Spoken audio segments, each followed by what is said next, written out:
I'm here to talk about the political persecution and the vindictive victimization of my father, Mr. Sanjiv Bhatt, who is an ex-IPS officer, an Indian police service officer, a dissenter, a whistleblower, but most importantly, he is the sole surviving witness to the state's complicit role and function in the 2002 mass genocide of Muslims in the state of Gujarat.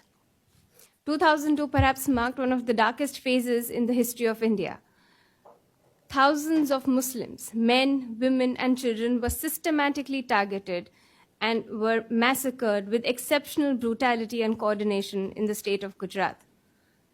All of this was done to fuel the political ambition of one individual. His thirst for power did not quench then and will not quench till any individual who could perhaps stand up against him, question him, or could unmask his heinous crimes in the court of law or in the public forum is put behind bars or is silenced once and for all. The man who I'm talking about is Mr. Narendra Modi, the then Chief Minister of Gujarat, the now Prime Minister of India.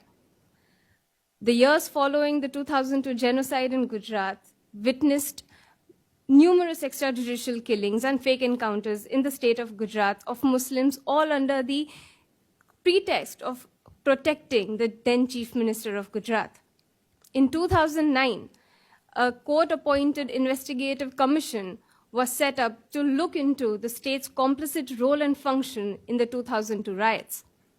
While all the other officials either feigned amnesia or looked the other way or succumbed under political pressure and refused to depose before the commission, my father was the only man who came forward courageously and truthfully deposed before the commission, knowing very well the dire circumstances this decision would garner from the present government. In 2011, my father submitted a sworn affidavit in the Supreme Court of India, putting forward incriminating evidence connecting Narendra Modi and Amit Shah directly to the 2002 Gujarat riots, exposing their link in the various extrajudicial killings, the assassination of the then Home Minister of the state of Gujarat, Harin Pandya, who had secretly started deposing before an independent committee regarding Narendra Modi's role in the 2002 riots. A few weeks after word of him deposing before a secret committee was leaked, he was found murdered in his own car. My father's testimony before the Supreme Court and various other commissions also shed light on the colluded nature of the SIT, the very investigative committee which was set up to investigate the state and the state officials that it was supposed to be impartially looking into. The years following 2002 saw vindictive victimization of my father and my family. The very morning my father submitted the affidavit in court, that same evening he was suspended from duty. As Narendra Modi and the BJP rose in power within the political arena, our vindictive victimization also increased parallelly. In 2014, when Narendra Modi became the Prime Minister of India, a few weeks following his election, his being elected into office, my father was dismissed from duty under frivolous grounds of unauthorized absence from duty, an absence which was courtesy him deposing before the commission to his obligation, legal and moral, to depose before these commissions to shed light into the complicit nature of the state in the 2002 riots.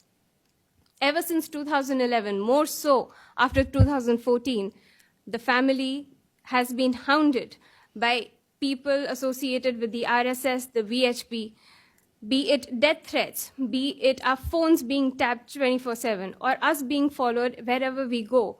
The family has been constantly hounded. All means have been tried to suppress my father's voice and to bury his resolve to fight this regime, to be the voice of all the thousands of victims who suffered at the hands of this regime. In 2018, a few months before the general elections, Mrs. Zakia Jafri submitted an affidavit into the Supreme Court seeking for a reinvestigation of Narendra Modi's role in the state riots, 2002 riots. In July, now please bear in mind, my father is the sole surviving witness to this complicity. He is the sole surviving witness in Mrs. Zakia Jafri's petition. in July 2018, the state withdrew our security, a security which the Supreme Court of India, after having conducted a survey of threat on the family, had directly directed the state to protect the family by giving them a Y category security, which is a very high level security. The state in July 2018 removed our security cover without giving any intimation or without giving any reason. In August 2018, while the family was still in the house, they came and they bulldozed our house and broke it down. In September, 5th of September 2018, they came and they took away my father in the wee hours of the morning to question him in a 30-year-old dormant case, a case which had been investigated and had been stayed by the Supreme Court, only and only to finally tie the last link that can perhaps link Narendra Modi to the 2002 riots. Ever since September 2018, it has been 15 months and my father has been languishing in jail.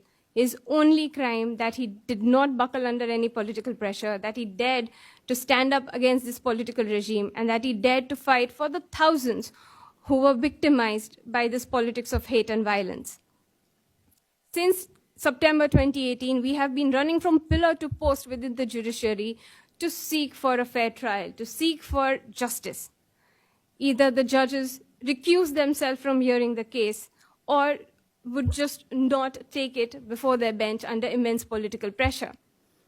In June 2019, a lower court, a lower sessions court in India, sentenced my father to life imprisonment for an alleged case of custodial death.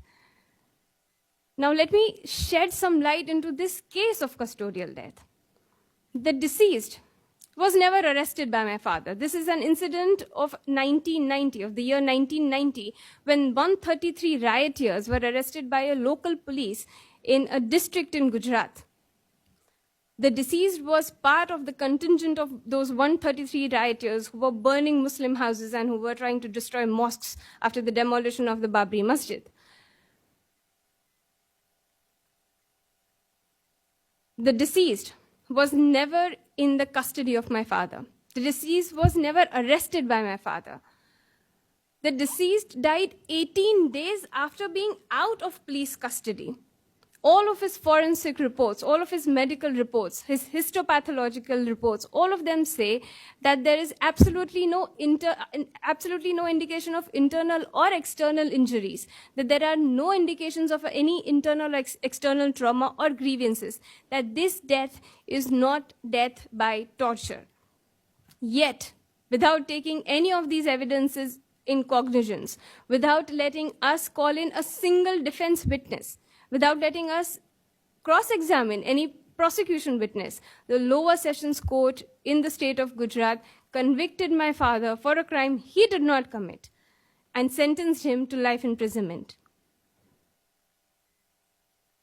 There cannot be a more blatant example of vindictive victimization by this regime to silence any voice that can perhaps tie them to the heinous crimes that they have committed. For years now, this regime has been systematically orchestrating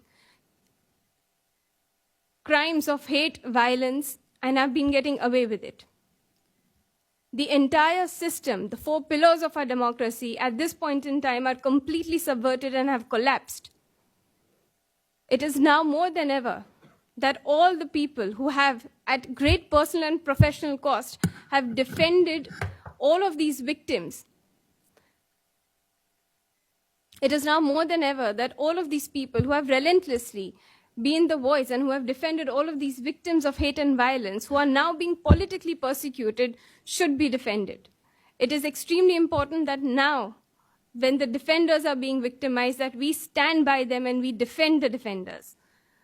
I know a lot of people say that, yeah, it is happening in India, but we are in a different country. It is no more about countries or no more about boundaries. It becomes our moral responsibility as concerned and aware citizens of the world that when we see signs of fascism re-erupting in the world, that we call it out, that we raise our voices and we try to curb it, lest we let history repeat itself. It is no more about my country or yours.